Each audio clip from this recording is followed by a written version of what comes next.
വെഞ്ഞാറമൂട് കൂട്ടക്കൊലപാതക കേസിൽ പ്രതി അഫാനെ നാളെ കോടതിയിൽ ഹാജരാക്കും. കസ്റ്റഡി കാലാവധി അവസാനിക്കാൻ ഒരു ദിവസം ബാക്കി നിൽക്കെ ചോദ്യം ചെയ്യലും തെളിവെടുപ്പും വേഗത്തിൽ പൂർത്തിയാക്കിയാണ് അഫാനെ കോടതിയിൽ ഹാജരാക്കുന്നത്. അതേസമയം സഹോദരൻ അഹ്സാന്റെയും കാമുകി ഫർസാനയുടെയും കൊലപാതകത്തിൽ വെഞ്ഞാറമൂട് പോലീസ് അഫാനെ ഉടൻ കസ്റ്റഡിയിൽ വാങ്ങും. കേസിന്റെ അന്വേഷണ ചുമതലയുള്ള കിളിമാനൂർ SHOയുടെ നേതൃത്വത്തിൽ ചോദ്യം ചെയ്യലും തെളിവെടുപ്പും ശരവേഗത്തിൽ പൂർത്തിയാക്കിയാണ് അഫാനെ ഇന്ന് കോടതിയിൽ ഹാജരാക്കുന്നത്.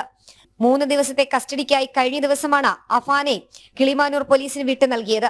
2ാം ഘട്ട തെളിവെടുപ്പിലും അഫാൻ നൽകിയ മൊഴി വിശദമായ പരിശോധനയ്ക്ക് വിധേയമാക്കാൻ ഒരുങ്ങുകയാണ് അന്വേഷണ സംഘം. ആദ്യത്തെ മൊഴിയിലും കഴിഞ്ഞ ദിവസം തെളിവെടുപ്പിനെത്തിച്ചപ്പോൾ നൽകിയ മൊഴിയിലും വൈരുദ്ധ്യമുണ്ട്. അതിലൊരു വ്യക്തതയ്ക്കൊരുങ്ങുകയാണ് അന്വേഷണ സംഘം. അഫാന്റെ പിതൃസഹോദരൻ അബ്ദുൽ ലത്തീഫിന്റെയും ഭാര്യ സാജിദയെയും കൊലപ്പെടുത്തിയ കേസിലാണ് 2ാം ഘട്ട തെളിവെടുപ്പ് നടന്നത്. അഫാനെ അന്വേഷണ സംഘം വിശദമായി ചോദ്യം ചെയ്യുകയും കൂടുതൽ വിവരങ്ങൾ ചോദിച്ച് മനസ്സിലാക്കുകയും ചെയ്തു.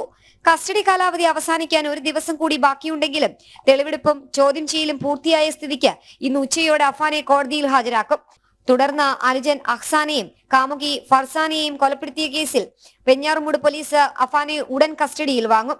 അതേസമയം സ്വകാര്യ മെഡിക്കൽ കോളേജിൽ ചികിത്സയിൽ കഴിയുന്ന അഫാന്റെ ഉമ്മ ഷെമിയിൽ നിന്നും കൂടുതൽ വിവരങ്ങൾ ചോദിച്ചറിയാനാണ് അന്വേഷണ സംഘത്തിന്റെ നീക്കം. കേസിന്റെ മുന്നോട്ടുള്ള ഗതിക്ക് വഴിത്തിരിവാകുന്ന നിർണായക വിവരങ്ങളാണ് ഷെമിയിൽ നിന്നും പോലീസ് ശേഖരിക്കാനൊരുങ്ങുന്നത്. ജനം, തിരുവനന്തപുരം.